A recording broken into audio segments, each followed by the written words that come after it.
Perfect. Well, I want to welcome everybody this morning. We'll probably have a few more kind of trickle in here. I'm sure everybody's trying to hunker down from the cold, but for those that don't know, I'll just introduce myself. My name's Trent Stout. I'm the owner of Harvest Haven, and I just want to take a quick minute to just show some appreciation for all the hard work that Molly puts into these webinars every week. I think that it's probably a thing that's a thankless job, but I just want to take a moment while I have the microphone in my hand to just say how much we appreciate that she does this to bring this information to you guys. And so thanks, Molly, for all of your work. So how today's webinar is going to look is we have Drake um, from TriCal Superior Forage today. TriCal is the leading genetic company when it comes to triticale in the United States, maybe the world. I don't know how far he takes that crown, but they've been around a lot. You probably, if you've been buying triticale from us in the past, there's probably a high likelihood that you've used TriCal products. And based on our webinar that Molly did last week with selecting the right spring forages, there was a lot of interest around oats and peas and spring trit and some of these things. So I wanted to give us a little bit of an opportunity to expand that conversation for you guys and for them to be able to talk to you about some of the things that we have moving forward, or things that they're working on, or just some triticale information in general, as well as their development of forage oats. That's something that we're very excited about. We think forage oats and peas in the spring could be a very good forage option for our dealer network, for the growers, and especially in Southeast Iowa. And so I know he's going to touch a little bit on the forage oats that they have development in, and hopefully something that we can work with them on getting some production acres as we move forward and look at that product. So Drake, I just want to give you the floor. And then after Drake is finished, I will take a few minutes just to run through the markets, some of these markets on forage grasses, legumes, alfalfa, what's kind of driving some of those markets, where they're at, and what you should expect to see from a pricing standpoint as we move through the spring and until we get to new crops. So that, we'll give Drake probably 20, 25 minutes, and then I can speak for 15. We'll get you guys out of here. So Drake, thanks for being here this morning. I'll give you the floor. Yep, thank you very much, Trent. No, I appreciate you guys having me be able to talk about a little bit of spring triticale, spring oats, spring forage going into the spring planting season here, and really, month and a half, 2 months. So it's really a good time to be able to discuss about it. A little bit about myself, first and foremost. I am a local Iowa Stater. Graduated Iowa State in 2018, and then moved up to working at a co-op in Northeast Iowa, working in some retail sales. More in Southeast Minnesota was my territory, but the co-op was out of Fredericksburg, Iowa. Um, so worked retail, worked with a lot of cattle, dairy, beef, were what most of my customers were over cash crop farming. So I've been very intimate with forages, with forage quality, what guys are looking for. And really when I saw my business, my sales take a tick up, is when I kind of stopped saying, okay, now I'm trying to sell these guys, corn and soybeans, and I really started working towards, your alfalfas, learning more about your forage qualities with, the corn silage, because that's what a lot of those guys wanted. So, bringing my forage focus at the retail end of things, kind of led me into this role with TriCal Superior Forage. Bringing a different forage, something a little new, something unique, in comparison to your common forages. I've been with TriCal for 3 years now. Started with them, going on 4 years, in spring of 23, or spring of 22, excuse me. And have been covering the upper Midwest, from Minnesota, Iowa, Wisconsin, Northern Illinois, Northern Indiana, and Michigan. So really get to be out there in a pretty broad area, seeing this triticale crop and grow, develop, and really figure out how to use it. So it's been a pretty unique last few years. And I'll get going into the triticale now. I'll share my screen 1 second.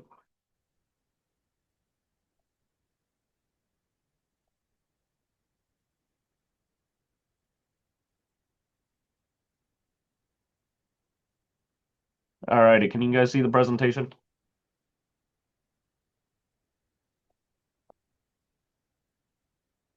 I can see you. I can't necessarily see the presentation. Not the presentation. All righty. 1 second here. How about now? There you go. All righty, perfect. So TriCal Superior Forage, what is triticale? Triticale is the hybridization of tetraploid durum wheat and diploid cereal rye. It is pronounced triticale. Some people call it triticale, triticale. Some people even in the Southern Plains will call it just TriCal because we've established good business down there, and it's kind of become a household name, just as Kleenex is for a tissue. TriCal is that way to Triticale, kind of like Trent said. We're the leading breeding company for Triticale across the U.S. And do a little bit across different countries as well, but mainly focused on the forage quality side of it. Um, just a little fun fact, myth, Triticale is genetically stable and will not revert to wheat or rye, like some people think. Where this myth comes from is from people buying a VNS or bin run product that people don't actually know what it is. And when you're buying a certified blue tag, any TriCal product, we guarantee that it is triticale. And when they say revert, it's because what's actually in the bin, it's rye seed. It's not even triticale in the first place. So just kind of a little fun myth if you've ever heard that one before. We'll go into planting rate. We'll kind of focus more on agronomics to start, and then we will go into a couple little product details later in the presentation. In a perfect world, we like to see the triticale planted, 1.25 to 2 inches deep even. In the fall time, it's a little more important to plant a little deeper, closer to that 1.5 inch range, mainly due to ensuring that the crown of the plant is in the ground, protected from cold days like today, so it doesn't get froze out, winter kill, anything like that. In the springtime, we can typically plant it a little shallower. I know, as guys are doing it as a nurse crop with alfalfa, you're only planting your alfalfa 1/2 inch, 3/4 inch deep anyway. So if that's all the deeper you're going to plant your alfalfa, we definitely don't want to, adjust the planting depth, the drill depth much deeper than that because that alfalfa is going to be that main crop, and that's what we need to focus on, before the triticale is just a nurse crop. It is important to establish, good seeding rates as well. One thing we're trying to get away from on the seeding rate side of things is get away from pounds per acre and start focusing more on seeds per acre, like they do in wheat. We like to see typically in the range of 1 to 1.2 million seeds per acre, fall planted, which tends to be roughly 100 pounds. But as you can see in this little chart, depending on product, our largest seeded crop is Thor, on average, for seed production, and that can be 8,900 seeds per pound. And Gainer, for instance, is 13,280 seeds per pound. Well, if you planted both of that at 100 seeds or 100 pounds per acre, you're looking at either 900,000 plants per acre or 1.3 million. So both of those aren't in the range we like to see. So as long as we're getting that right seeding count, your actual seed pounds per acre is closer to that 133 pounds for Thor and 90 pounds for Gainer. So there is a difference in it, and we want to make sure we're fine tuning that, going based on seeds per acre, not pounds per acre. I got a question there, Drake, real quick. Yes, sir. Does timing of fall planting matter? So like what is the till? I've never asked that question. I don't know if I know the answer. Because like with wheat, the earlier the better because of the tillering process. Yep. rye as well. I assume that in the hybridization, the tillering doesn't get lost, but what is your recommendations when it comes to just planting in the fall for the tillering and allowing for tillering? Can you adjust Yep. that seed rate? Yep. So it's actually going to be, a little more on that wheat side of things. Triticale is going to be, more sensitive than rye is when it comes to planting dates, planting population, planting depths, all that good stuff. Rye, you can throw that on concrete, and on a day like today, it's still going to be fine come springtime. And Triticale, we want to, the sooner the better for planting date. Um, in a perfect world, in general in the upper Midwest, if we can get it planted September 15th to the 25th, that's going to be key, at that 1.2 million seeds per acre. As we start getting a little later into the planting season, just like wheat, we're going to want to start bumping up that seeding rate a little bit. From let's just say October 1, maybe jump it up to, 1.3, 1.4 million seeds per acre, and you start pushing back, you're going to keep wanting to increase your seeding rate to mitigate the lack of tillering you're going to have. So planting date is very important. The earlier planted, stick closer to that 1.2 million. And then the later planted, make sure you're getting that, increase to 1.3, 1.4, 1.5 million as that planting date goes back.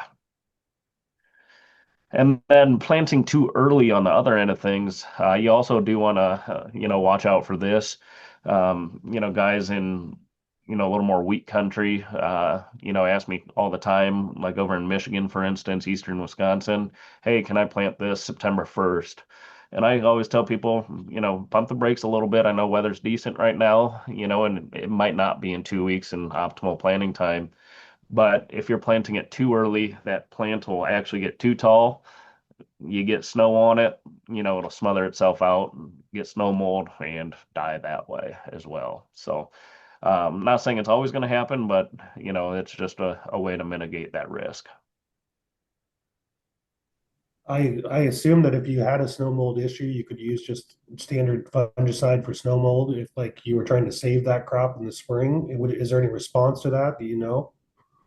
I don't know. I haven't done any small grain fungicides for snow mold. Honestly, over 3 years we haven't discussed any of that within TriCal. Um, Is that something you're gonna, I mean, would a seed treatment benefit that, Trent? Do you know? Being just more in the field, or is that an actual over the top fungicide? Yeah, it's an over the top, and we see it a lot in turf. Okay. Snow covered turf, especially the golf course industry or whatever. Yep. When you bring in southern varieties up, so you just usually can use. I don't remember if it's tebuconazole. It's one of the very common propiconazole, something like that. That pretty clears up snow mold. So I didn't know if that's ever been tried in Sure. triticale to try to save something. Yeah, for the most part, snow mold will be, a little blotchy. Where I've seen it happen is kind of some low areas of the field where snow, piles on a little more. Might be a little warmer part of fields, and kind of little lower valley areas. And honestly, the triticale crop probably isn't as valuable as your turf grasses. So, that's probably why we're not seeing it quite as much in a forage grass versus, the turf grass industry. So, um, most people, frankly, probably just cut their loss, on those few acres that have it and keep going around it. So.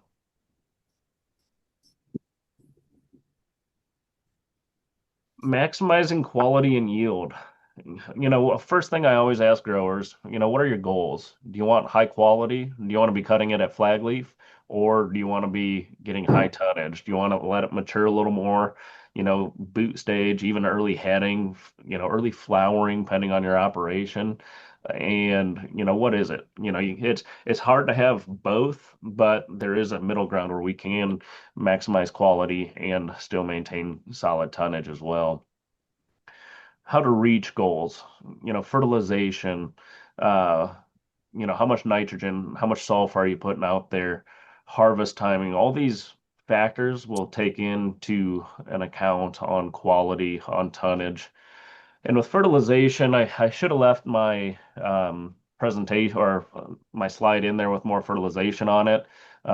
Being a spring fertilization, it's a little different requirements than our typical fall planted presentations we do, so I took it out. But with triticale, we like to see, if you're doing a monocrop of triticale, so you don't have any alfalfa in there, we like to see, around 100, 125 pounds of nitrogen out there.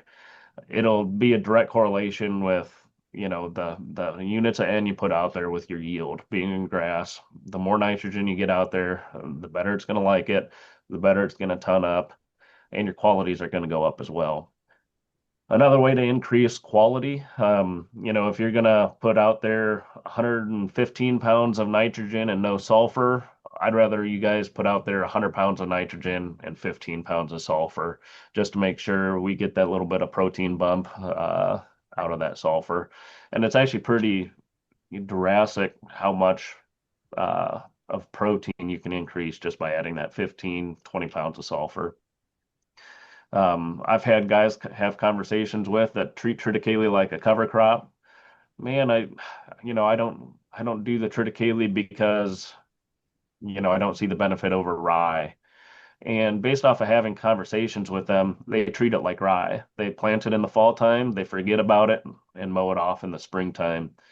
Where the people that are aggressive, they treat it like a good forage. They're putting a little bit of nitrogen out there in the fall time, putting nitrogen out again at springtime right at green up, and putting some sulfur with it. Those are the guys getting 21, 22% protein off their crop, getting, 3 ton dry matter, roughly as well, and having a good successful crop. But that's because they treated it like a forage crop and not a cover crop. Drake, is this fertilization? I know you said you could split apply it, but do you recommend the same amount when it comes to spring triticale versus fall triticale, or what's your thoughts there on how you Yeah, treat those differently? yeah. So I'd probably do the same total amount of N, 125 pounds, give or take, obviously, economically versus agronomically, on a per farm basis. Um, but I'd do the same. I would just upload it, put it all up front and let it ride in the springtime instead of doing a split application, right at planting and then, kind of at at some tillering stages.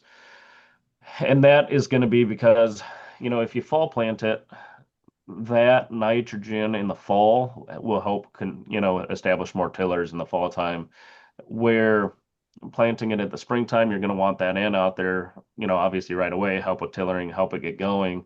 But your season is going to be probably similar overall growing days. It's just a shorter season in the springtime because you're already established a plant, for 15 growing days roughly. Let's just say in the fall time versus the springtime. So you're definitely going to want to maintain nitrogen and sulfur levels. And then are you making the claim that like AMS is what you would prefer to see if you're Yep. going to fertilize essentially? That's what I'd like to see. The AMS, it's got the nitrogen sulfur component. Um, it's readily available, ready to rock and roll as soon as you get a rainfall. It's going to be available for the plant. Where you put an elemental sulfur on there, I'm fine with that if you are already deep into a program. If you got, you only get what 30% of your sulfur available with elemental sulfur, more or less every year. If you're already on that program, fine. But I do like that AMS. So it just seems to respond a little quicker.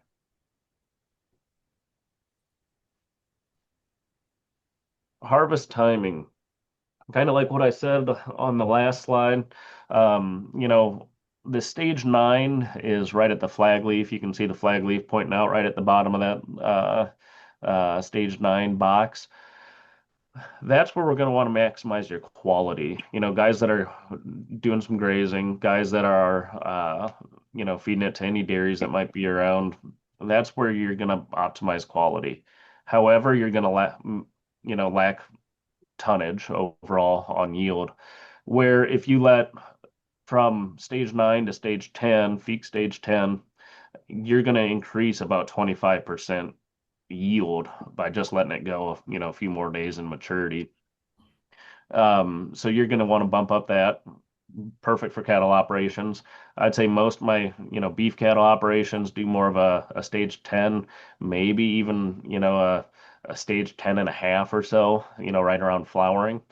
Um, Most of my dairy operations are doing this feed stage 9. Again, they're going for quality, care a little less about tonnage, where beef guys want that tonnage more times than not. But that's all going to take into effect again, qualities and tonnage you're going to have. So definitely important stages with your customers in the springtime to be out there walking fields, and making sure the triticale is getting cut when they're wanting to maximize their goals on their farm. Then here's just another little graph with a few different of our varieties and kind of stating the same thing, going from flag leaf to boot, flowering all the way to soft dough. So lower, again, lower yields to start, at the high quality flag leaf to boot, and then your tonnage is really going to ramp up in that flowering to soft dough stage. Here we'll start getting into a little more varietal specifics.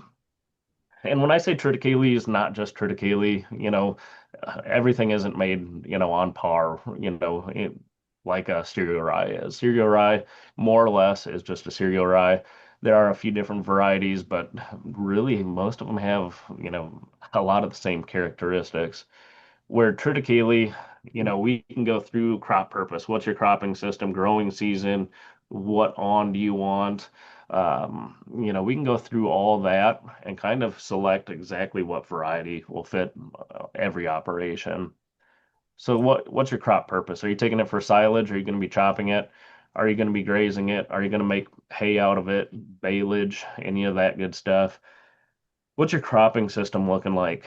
I've always had the single crop, whether, that's kind of more for your spring triticales, doing a monocrop there or doing a double cropping with a summer seeding alfalfa, double cropping with, a fall triticale going into a corn or soybean system. What's your growing season? Are you planting it in the fall time to have it harvested in the spring? Are you planting it in the spring, harvesting it during the summer? What's your on length do you want? And this kind of relays back to your cropping purpose. Are you taking it as silage or are you grazing it or are you taking it for hay? A lot of guys that are taking it more for hay, going into a flowering stage or um, soft dough stage, they're going to want an unleaded or on-list variety because if they went out with a fully on variety, that on is going to lignify because it's too mature of a plant. Where if you're taking it for silage, that on really doesn't matter because A, it hasn't popped through yet, or B, it has popped through, but it hasn't totally lignified. Vernalization. So vernalization is the process of plant exposure to cold temps below 48 degrees, which is the requirement for winter crops to move through vegetative stage to reproductive stages. We have crops that have very high vernalization requirements and very low vernalization requirements, and that actually allows us to plant crops like our flex triticale both in the fall time and in the springtime. It has a very low vernalization requirement, which allows us to plant it in the both fall and spring, but it also has very strong cold tolerance, which allows us to let it overwinter in the fall time. Um, yep. Did I hear a question? No. And then true winners, like our gainer triticale, they possess a long vernalization requirement. So those are ones, it needs to be below 48 degrees for, a month, month and a half, even 2 months, to overwinter, go into reproductive stage. And this is just a little picture of the characteristics. Far left is a product like Surge or Gunner or 813 down in the Southern Plains, where it's totally onless. Would be like that center triticale where it's unleaded. It's a shortened on or a reduced on, probably within, a half to three-quarter of an inch at most for on length. And then a product like Gainer on the far right is going to have a full on it. Crop rotation. Where does triticale fit in with these guys' crop rotations? And really, in our perfect world of dealing with forages, planting a fall triticale after corn silage comes off in mid-September is ideal. You're harvesting mid-September, hauling manure, getting triticale planted, and off you go. Another opportunity, follow triticale with alfalfa in the springtime. There's actually been some good studies out of Cornell um, that even an alfalfa seeded down in mid-May, no-tilled into triticale stubble, will have the same first planting season yield as a early to mid-April planted alfalfa. Plan to follow triticale with soybeans. Soybeans can be planted a little bit later. I know there's been more studies on planting soybeans earlier. But there's another good opportunity. Sorghum sedans. You can follow triticale with that. It's with triticale we have early, mid, late maturity triticales, and a mid to late maturity triticale followed by sorghum is a really solid rotation, and one that might not totally be utilized, as much, as it could be. And again, triticale following corn silage, following wheat, is a really good opportunity. I know there's not as many wheat acres, obviously, in Iowa, but when you're harvesting wheat in the summertime, it gives you a wide open window to uh, plant your triticale at any time. Dry beans, again, that's kind of more for my Michigan market, or sorghum sedan. Triticale is a nurse crop. This is where we're going to start getting into a little more of your spring triticale discussions. When I was in retail over in Caledonia, Minnesota, triticale was getting used more and more over oats, over wheat for your nurse crops. And I actually just got a text from one of the dairies wanting more flex for this spring as well. Um, but what they were liking of the triticale, they liked the quality because it was similar to some wheat that they had, and they liked it because it didn't overcompete with your alfalfa. When guys are putting out their 3 bushel to the acre of their oats to make sure they get their tonnage that they want, well, then you're kind of starting to overtake your alfalfa crop, and that's not what we want, because at the end of the day your alfalfa crop is your primary crop. That's your valuable crop, and that's going to be there for 3, 4, 5 years. So we definitely don't want to overcompete with the establishment of that crop. Kind of the sweet spot we like to see with triticale as a solo nurse crop is 50 to 60 pounds per acre. As you can see in these pictures, it's kind of the perfect rate in my opinion, because that alfalfa is able to establish, it's able to elongate a little bit. It's not over competing with the triticale. You can see both, the direct over the top and the one that shoots outwards in the field. You can see that alfalfa in there clear as day. It's establishing very nice, but that triticale is there truly as a nurse crop. It's there to hold the soil there, and it's there to, shade out any other weeds that might be coming. So very good. Um, Very nice opportunity for springtime that might not be getting used as much as it could be. Small grain mixes. Couple mixes we used, and it kind of mitigates what I said a minute ago, on your pounds per acre that you're out there doing. Peas and triticale, peas and oats, triticale and annual ryegrass, is another mix you could do.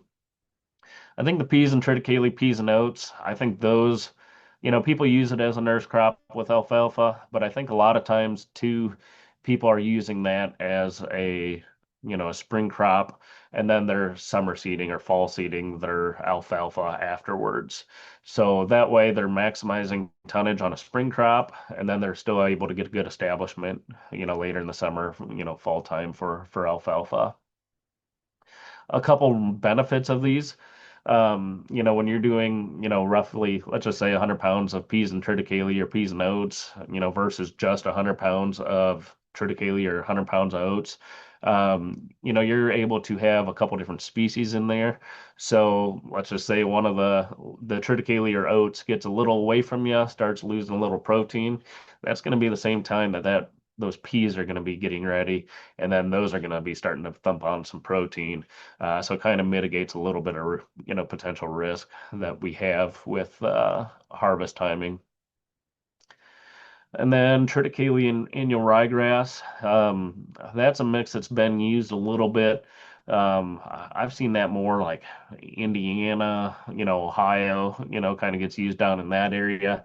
But that's kind of, again, to help maintain quality. That ryegrass is very fine leaf, fine stems. You're going to have some very digestible fiber and uh, and everything else on that. So nothing nothing that I've used a lot personally, the triticale and ryegrass, but those peas and triticale, peas and oats are definitely good mixes with the small grain. Do you see that triticale in annual spring seeded or fall seeded? Just because I do a lot of fall seeded annual in Indiana, just because the lake Yep. effects. We Yeah, have so a they hard do, time getting to down over. there, I'd say it's more in the fall. For those guys, they're able to have some annual ryegrasses that are a little winter tough, a little tougher for winter time for that establishment. So they do it as a fall mix down there, where, the further north you go, I got a feeling it's going to be harder to find a tough annual ryegrass to be able to overwinter, our harsher winters that we have. So it is definitely a different environment over there. They're wetter, they get more moisture down in Indiana, Ohio, than we do even in southeast Iowa where you guys are. So I think between a little milder and a little more moisture, they're able to get away with, a few of those things better than we are. Do you do any of those mixes, Trent, out of your facility? The only one that we haven't done is peas and tret, Sure. honestly.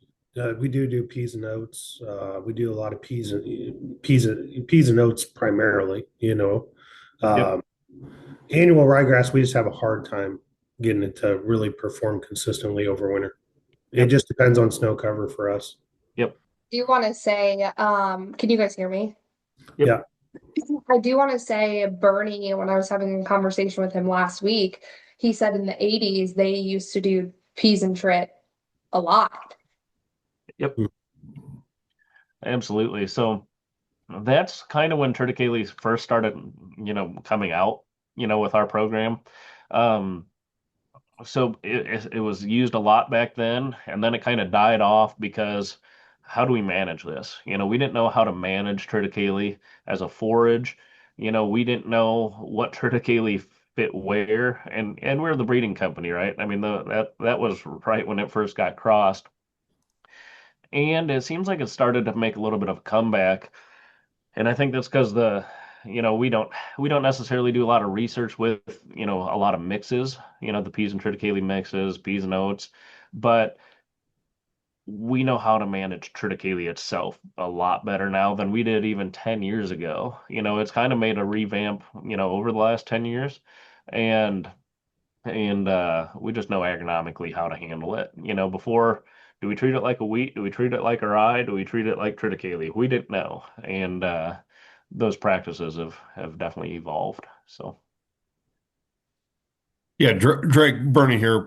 Uh, yeah, back in the 80s and that, we did a lot of triticale peas and that. Primarily, we had the droughts of 88, 83. yep, Pretty much we used it for dairies and stuff. We got pretty good tonnage off of it, got one crop. We were doing spring seedings on them. I mean, yep, is that where you see the peas and triticale at this time still being used in the spring and seeding rates? yep. About what would the seeding rates be on, let's say, marginal to light soils? Yeah, it's still going to be this, similar to your peas and oats. Typically that 100-pound seeding rate is going to give you a pretty good general crop. And a lot of it's going to be, 50-50 ratios, on a weight basis between that peas and triticale. So, with that being said, I mean, you might get, 1.1, or you might get, sorry, 600,000 pounds of triticale and or seeds of triticale per acre, excuse me. And gosh, I can't remember the seed size off the top of my head on peas, but yeah, it'll be a 50-50 rate, roughly 100 pounds spring planted, absolutely, with the peas and triticale. So, and again, like I said, a lot of them are planting that peas and triticale springtime, just as a solo crop, getting a good crop off of that, and then doing a summer seeding alfalfa following it. So, just to get that as an opportunity.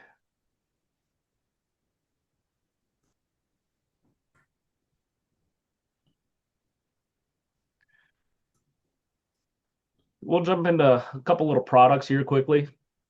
Won't take too much time on it in general, but just kind of our tech sheet on it. Goes over what type it is, facultative type. It's unleaded. It's a medium stature crop, so it's probably going to be, I would say, belly button high. Around that flag leaf to boot stage. Oops. And as it grows, as it throws the head out, it's going to elongate even taller. Um, for seed production, I've seen it, almost 6 feet tall when it hasn't had uh, a growth regulator on it. But for seed production, for our own sake, we put growth regulators to shorten the stature of the plant up so we can have better harvestability. But so moderate plant height, good straw strength, good early season vigor. It's going to jump out of the ground pretty quick overall. High silage yield, good silage quality. It's going to have some nice wide leaves on it, and I'll show you that here on the next slide. And very good tillering. As you can see on the map, it can be spring or fall planted in this whole general area. So why is it called flex? We can plant it in the fall time or springtime, so it's flexibility for inventory management, for planting management. But it's also flexible how far east, west, north, south we can move it. So it's very durable and a very good crop to be able to have. And you've moved from Flex 719 to just calling the product Flex. Is that my understanding? That's correct. Yep. So Flex 719 and Flex is the same triticale.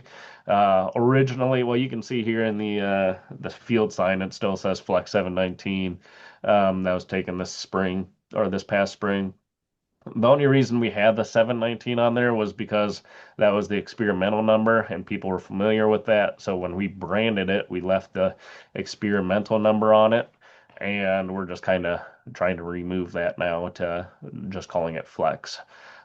Same thing happened with our Gainer Triticale. It used to be called Gainer 154. Now we're just calling it Gainer. So. As you can see here, though, this is the Flex Triticale. These are just standard field signs, nothing special to them. So you can see this has some good height on it.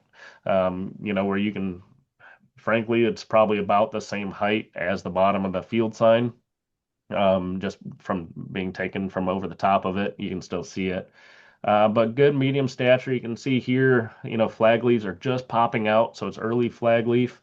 Nice wide leaves to it. Kind of has a floppy leaf structure to it once it reaches that flag leaf stage. Really nice tillering overall, and very exceptional qualities. And then we'll go over to our Cadillac oats. So this is, I don't know why it put the wrong tech sheet on here. I apologize about that, but I don't know why. Interesting. Um, but this is going to be our Cadillac oat. It's going to be a short to mid stature oat. It's going to be a little longer season oat overall. So it'll be a really nice, actually, forage combination, being a later maturity to go with the peas and oats mix. by itself as a nurse crop, whatever the case may be. As you can see, so the oat on the left is a competitor oat. The oat on the right is the Cadillac oat, and it's a little paler green of a color, but that doesn't hurt any feed qualities or anything. The feed qualities on these two were actually about identical, and so were the tonnages that we tested on it as well. Um, but it's a really bushy oat overall, fills in the rows very nicely. Um, it's the only oat we're working with right now, as we focus on triticale.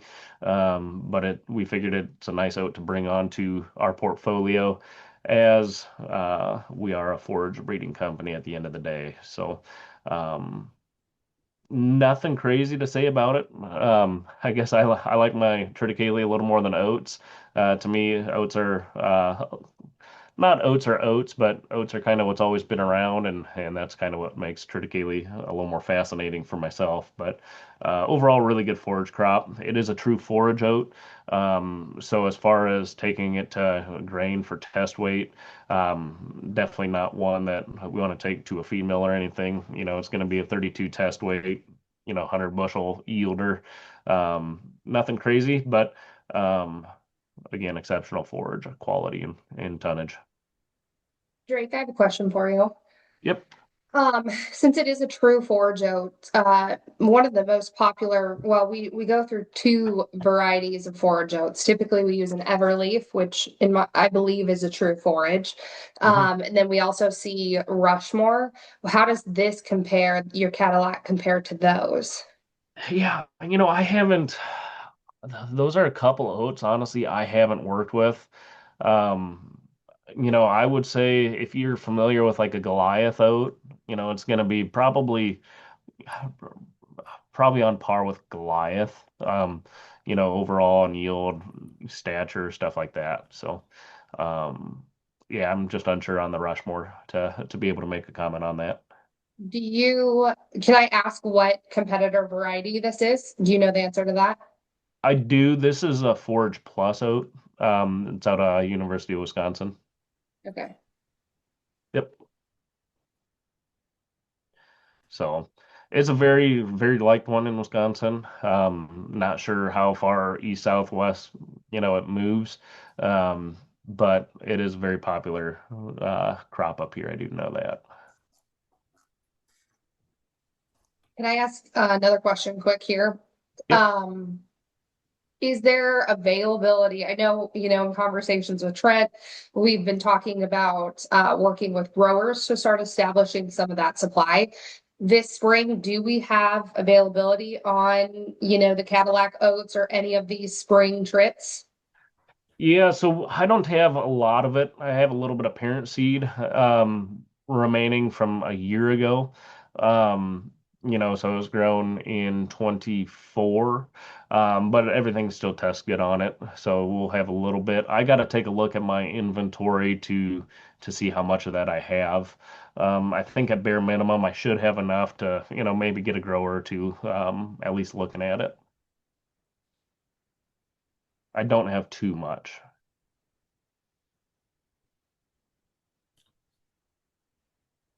So I got to ask the question because I'm looking at the picture and just as a farmer, I'm going, if I'm going to put out a forage oat, Yep.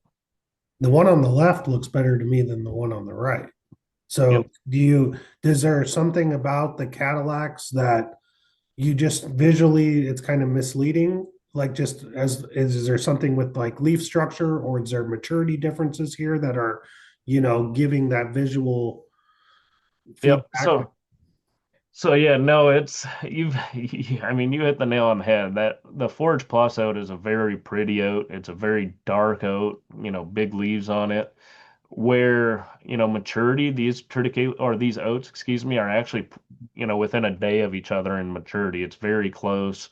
Um, the Cadillac just has that more of a lime green look versus that dark green look, and I think that's why the Forge Plus has done so well up here, in Wisconsin. It's just because, honestly, just because of the looks. Mhm. It's just a very pretty plant. So, agronomically, they're very similar, maturity, qualities. When you actually take a forage sample, the qualities are very similar on these two. I took samples from these fields myself. Again, tonnage is very similar. It's just that Forage Plus is a prettier, darker plant. So So, the color really makes it look, because it makes it look like the one on the left's going to ton significantly better than the one on the right, just by and visual. And I'm not trying to, yep, put you on the spot oh, here. absolutely. No, I'm I sure people are thinking the same thing looking at the picture. So I thought that too when I was walking out there, and when we did our yield test, it was on par with each other. I would have never guessed it, but where where Cadillac differs from the Forage Plus, that Forage Plus, it's all really upright growth, mhm. where so it looks like it's a taller plant. It looks like there's more out there, but when you stand actually in the rows, you can look down and see dirt clear as day. Where you look at the picture on the right, which is our Cadillac oats, you look down in it. Do you see dirt? I don't see anything. The leaves are a little floppier. It tillered out more, and just filled the gaps a little more. So So it's just architecture then that's kind yep, of misleading in that. Okay. That architecture and makes sense. color, absolutely. Yep. So no, it's very interesting, and again, like I said, we're a triticale company, so we don't put a lot of focus on breeding towards the oats, but we do have it because it's a necessary evil. But Sure. Okay. absolutely. And then I believe that is all I have for you guys today. Appreciate everything, all your time today, and if you guys ever have any questions, make sure to reach out to me, Trent and Molly. I know you guys have my contact information, but again, I appreciate your time, and hopefully you guys learned a little bit about triticale. Yeah, and one last, like, what is it from TriCal that the dealers could expect? Like, if they have an issue on farm, of course they know they're going to call us. Is it Mhm. something, Drake, where TriCal has support, or is that your role? Do you support like any kind of issues? Is it something where guys could send you pictures? Like, how do you prefer for Yeah. them to interact with you? What Yep. makes it? Yep. So I've taken, obviously I take a lot of phone calls. I'll do FaceTimes even, when guys have questions about, hey, should I be cutting this? I'm looking for flag leaf, just confirming that, hey, this is the flag leaf, or hey, is there another leaf coming behind this?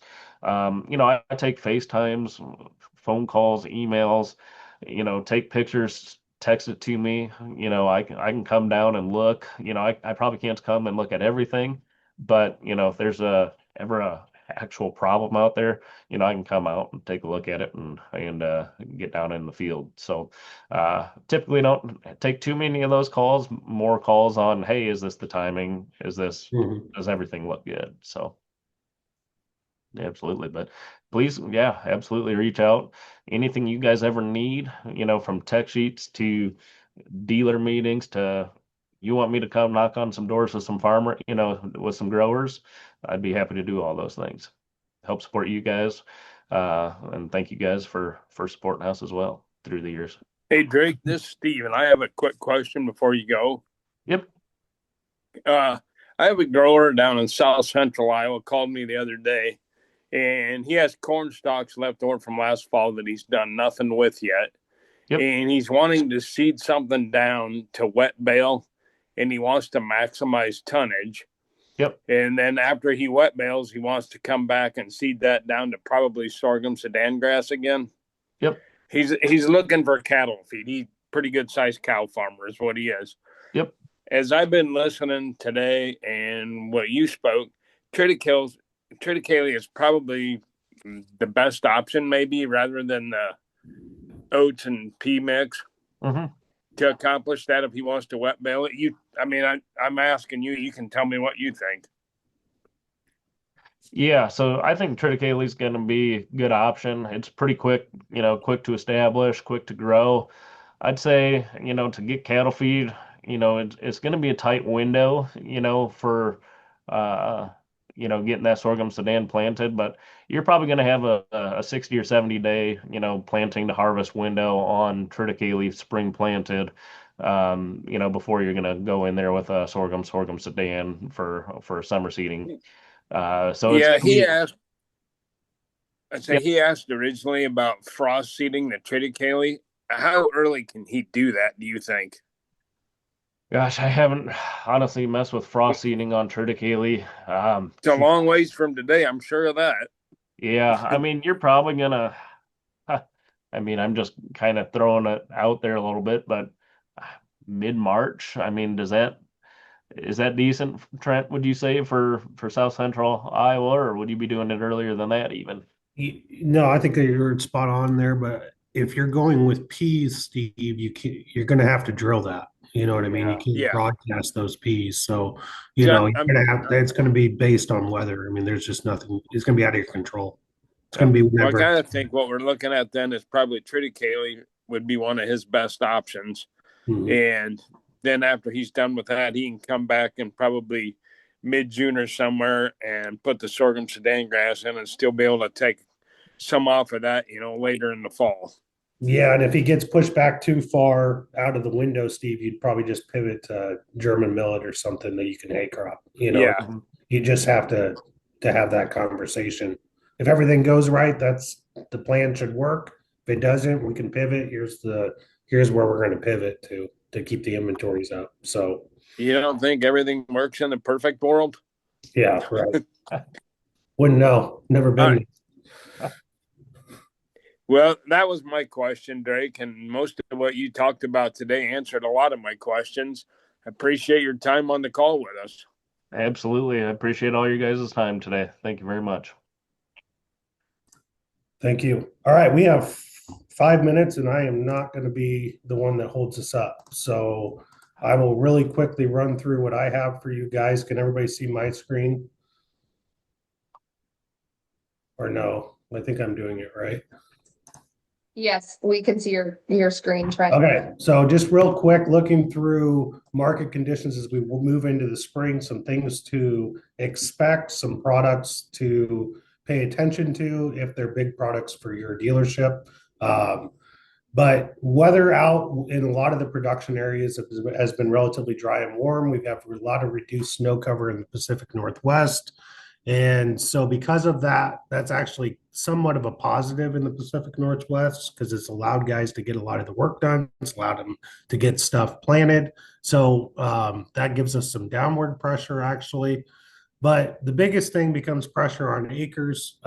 There's a lot of recontracting. There's big lawsuits going on with grower relationships out west right now. Interest rates are high. Typically, interest rates are high. Commodities are low. Inputs continue to rise. Land costs. So it's really an economic decision on a lot of these niche markets. And so there's just shrinkage of acres that are happening with certain products that are leading to an increase in price. We continue to see consolidation across the industry. As we get more and more consolidation, that tends to limit the amount of competition. So again, that's kind of driving some of the increase in costs. Freight costs are high, tariffs, anything that's coming from overseas. It may not necessarily be a tariff on the product, but it's tariffs on packaging, tariffs on other things that are going to increase costs overall per pound. There's a lot of talk of just grower resistance. When we talk about orchard grass and orchard grass pricing, the orchard grass is just kind of fallen out of favor with growers. And so therefore they're just preferring to grow tall fescue, which is driving the price of tall fescue down, but increasing the price of orchard grass. So there's some of that going on. And the big glut that we had from the post-COVID boom, a lot of that has now been sold off. And so now we're back into more of a fundamental market versus just an oversupplied market. So those are the key market conditions that are happening right now. When we look at forage grasses from a 10,000 foot view, you should expect the tall fescue it's strong. it should continue to stay strong. I don't think that we will see much of a price increase in the forage tall fescue mark. It's just strong and it's going to stay strong until we get to new crop. Orchard grass is super strong, and I don't know why that says question mark. Maybe it's because we don't know the top end limit of where orchard grass pricing is going to. We're working very hard on making sure we have all of our needs met, but it's we're every time that we're continuing to buy orchard grass, we're buying at a higher level. Brome, which is more, Can I pop in on that orchard grass here? yeah. I just want to touch base on the orchard grass side of things, and I talked about this last week as well. And honestly, Trent and I talked to one of our suppliers of orchard grass yesterday. We did buy up a little bit more orchard grass from that supplier. But I will tell you, if you are buying orchard grass from somewhere else, or if your growers are buying orchard grass from someone else, one, I would say request that seed test, because from my suppliers, I've seen it's kind of been all over the board. Like I said last week, there was one of my biggest suppliers actually had orchard grass with pigweed in it. I also talked to another wholesaler within the state of Iowa the other day, and they brought in some from Germany. So I think that quality on a year like this is going to be all over the place. And so just making sure that wherever you're getting your orchard grass, or wherever your growers are getting their orchard grass from, communicating this with them is going to be super important this year.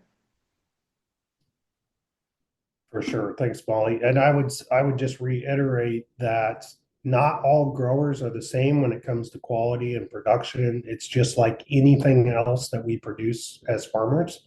And so the best lots get bought first, they get sold first. And as you move through the inventory in the countryside, you tend to see a decrease in quality, as Molly's talking about. So, there is a point where the market will get to just, if you have it, then it'll get sold. But we will probably sell out before we'll bring in any subpar. I shouldn't say probably, we will sell out before we compromise our standards on quality. And so, but I would even disagree with that. I think we would switch to a different product, like a Festoleum, or I think quality is always going to stay the same. I don't think you meant it that way, but if we get to that point where we cannot find orchard grass up to our standards, we are going to have to pivot.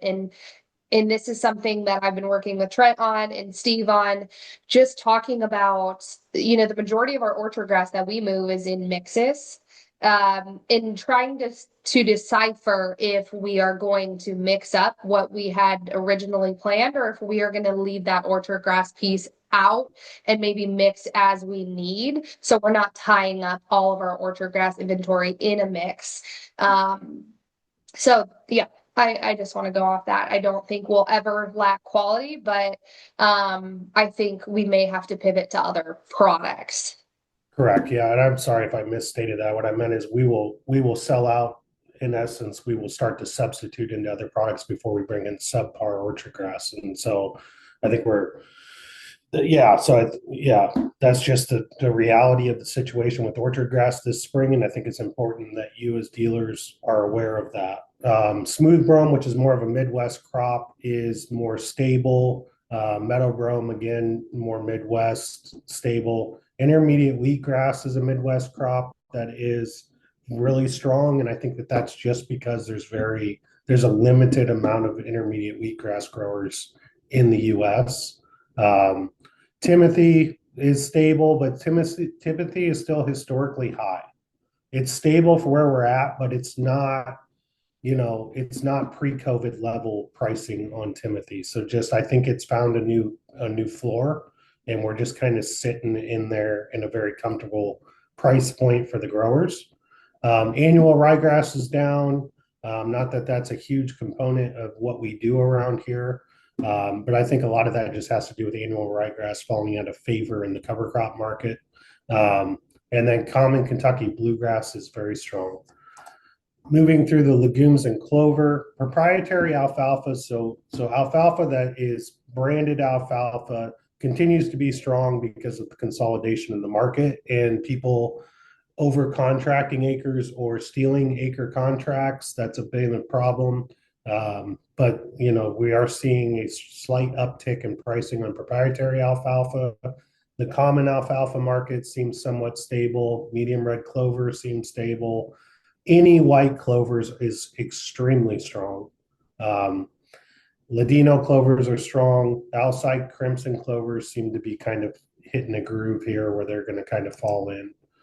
And then when it comes to turf grass species, most across the board on turf grass products seem to be very stable, with the exception of named proprietary Kentucky bluegrasses. It's just a smaller bluegrass market, limited more acres, more susceptible to the weather patterns and just premiums that it takes to get that done. So proprietary Kentucky bluegrass is a little bit over what it was a year ago.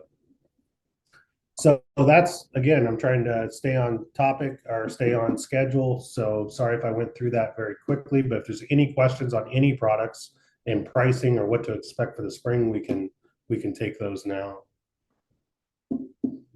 I do want to say on the intermediate wheatgrass side of things, I know that's a pretty new product that we're seeing in our lineup. Steve and I have a lot of conversations about why this product was brought in, etc. I do want to say that market is strong just for it's strong because there's different varieties, right, of intermediate wheatgrass. And when I'm buying intermediate wheatgrass, I prefer Wahi. I think it tons out better. I think it has better drought tolerance. There is, a different variety. I believe it's Manifest. I don't think that one does as well. But the majority of that product is grown in South Dakota. You get into Wyoming, Colorado. And I feel like every year wheatgrass is kind of tight. So if you're looking at our forage grasses, if you're questioning why, maybe that price has strengthened on our end, it could be one, obviously the orchard grass, most of our mixes are 25%, but that intermediate wheatgrass as well. And the only reason that we would ever increase that mix is because we do feel like it adds value to what you guys are doing.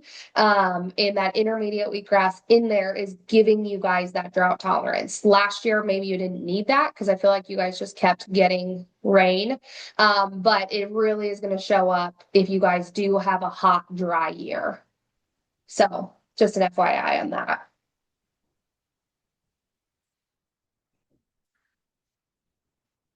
Thanks, Molly. Is there any other questions or, oh, Molly, can you give us just maybe, and I hate to put you on the spot, but I didn't put pubescent on here. Do you have any info on pubescent? You're more in touch with that market.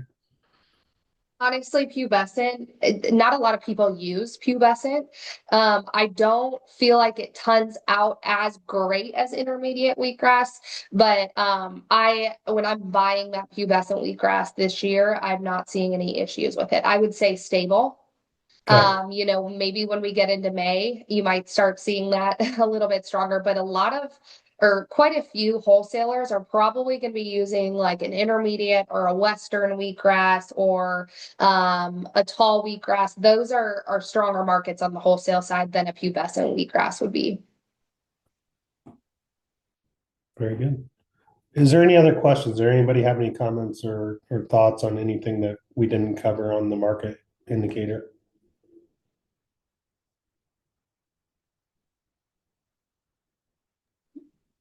I do want to say this is recorded. If you guys missed it, if you want to come back to this, check us out on Spotify and YouTube at Harvest Haven Seed. If you guys have any more questions, reach out to Steve, Trent, myself. But we appreciate all you guys coming on here this morning. Everybody stay safe out there this weekend. And we will see you here next week. Have a good week.